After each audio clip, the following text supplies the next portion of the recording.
يعني ساعتها كان الوضع مأساوي بشكل يعني تصور قديش ام قاعده من اولادها بنتحروا قدامها. يعني حالتهم النفسيه لا تحت الصفر. في الليل حتى الليل والله ما بنناموا بالليل. طول الليل والله ما بنناموا. يما شوفي مين، يما شوفي الجيش. يعني قبل 3 ايام اجانا الجيش، هذا تصوت من شقه وهذا يصرخ من شقه وهذا حاملته، والجيش بيقول هاتي هويتك، هاتي الهويه، ومن دون ضوء. بقول لهم يما ما تخافوش، بسكت فيهم، بمسكهم بعبطهم، انا بكون خايفه اكثر منهم. ايش بدنا نسوي؟ Here you have Palestinians that have no input whatsoever in the policies that are made. They're not on the city council. They're not in any of the decision-making bodies in the West Bank or Gaza. They're certainly not in the government. The policies are made in order to ensure Israeli control. So the law is designed in a way, in a very cynical way, to prevent Palestinians from building and to keep them confined in little islands, so that most of the land of the occupied territories is free for Israeli settlement. These are armed settlements, about 190 of them, spread all over the West Bank.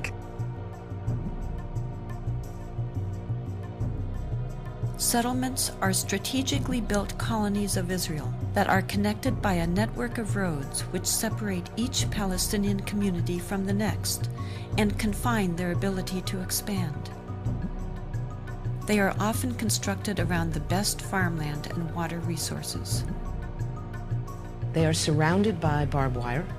They are armed inside. Settler residents are required to be armed by the Israeli military.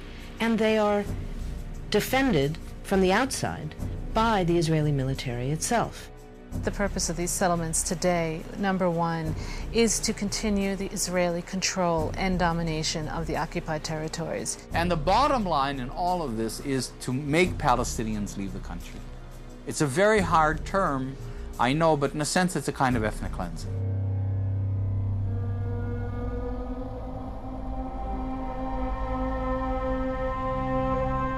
The Israeli government and the Israeli army is not dealing with people as equal. I mean, I think that that's the main problem, that Palestinians are not considered, are not perceived as equals to Israelis.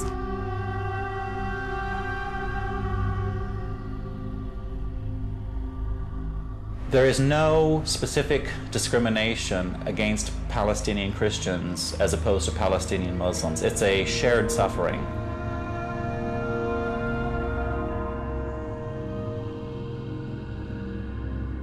Christians see them themselves very much a part of the Palestinian national movement. They identify with the Palestinian people as being their people. Palestinian Christians have difficulty getting to churches on Sunday morning if they wanted to come to Jerusalem because they don't have that permission or that legal right, according to the Israeli government, to come to Jerusalem for worship.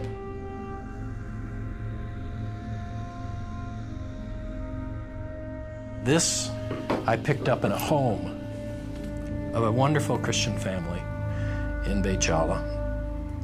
And this is the kind of armor-piercing weaponry that's being used against civilians, innocent civilians.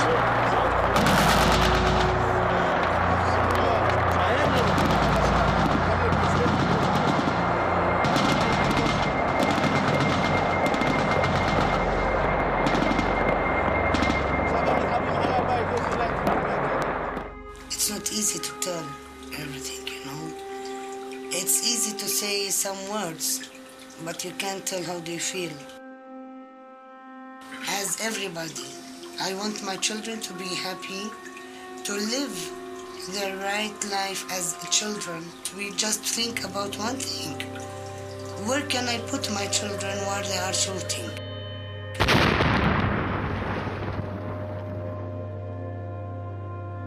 They didn't want to go to school because they are scared to come back and there is no house. They doesn't want to go without me and the father because they think that they will lose us.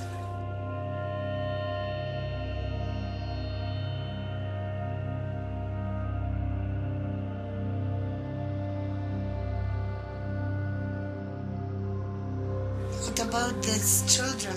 why they are going to the streets. They don't think, let's go to swim.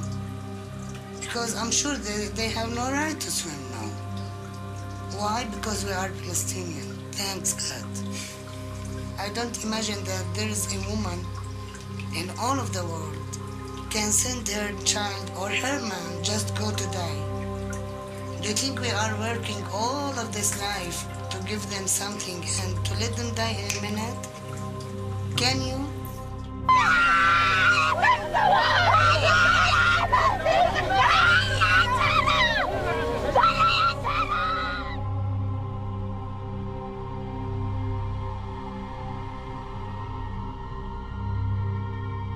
The suffering, the persecution of Christians, they've been robbed of their heritage.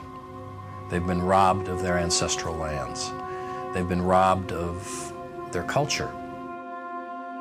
Some of the first converts to the teachings of Jesus were Palestinians. So that's how long Christians have been in that land. Their quarter, the Christian quarter, has been really, really decimated and taken over and sliced up. That has really bled the Christian community to where they're less than 2% of the population now. The presence of a Christian community within the Holy Land, can you imagine, where Jesus first stepped foot, will no longer be there.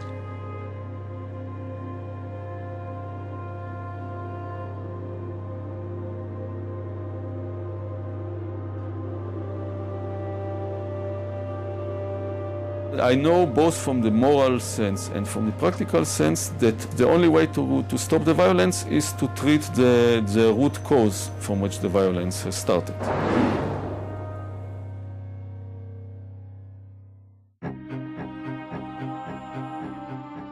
The number one myth that Westerners have about this conflict is that Arabs and Jews have been fighting for thousands of years and they're going to continue to fight. This is really quite bizarre because all it takes is a little bit of reading of history to find out that this just isn't true. There is no congenital historical enmity between the Arabs and the Jews. The Jews flourished in the Arab world at a time when they were being persecuted throughout all of Europe. At the end of the 19th century, because of anti-Semitism in Europe, European Jews began to try and figure out a solution to the Jewish problem. A very small minority adhered to Zionism, the idea that the only place in which they could be safe is within a Jewish state.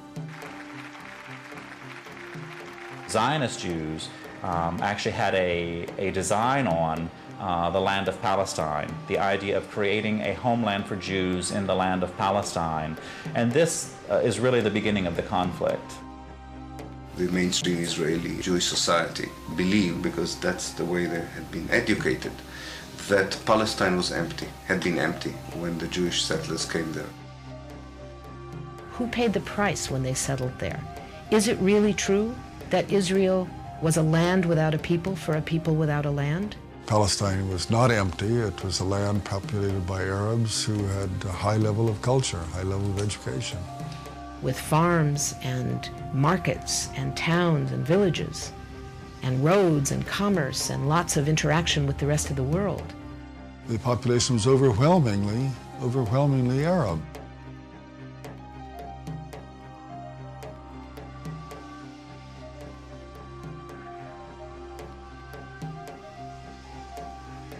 Jewish immigration increased under British rule following World War I, when Britain implemented the Balfour Declaration, promising a Jewish homeland in Palestine.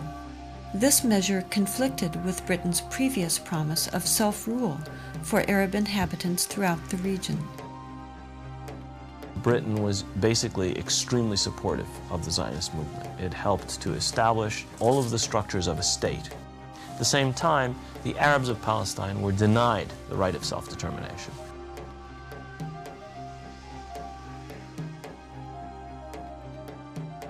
The Palestinians saw a European power decide the future of a non-European territory, in flat disregard of both their presence and wishes.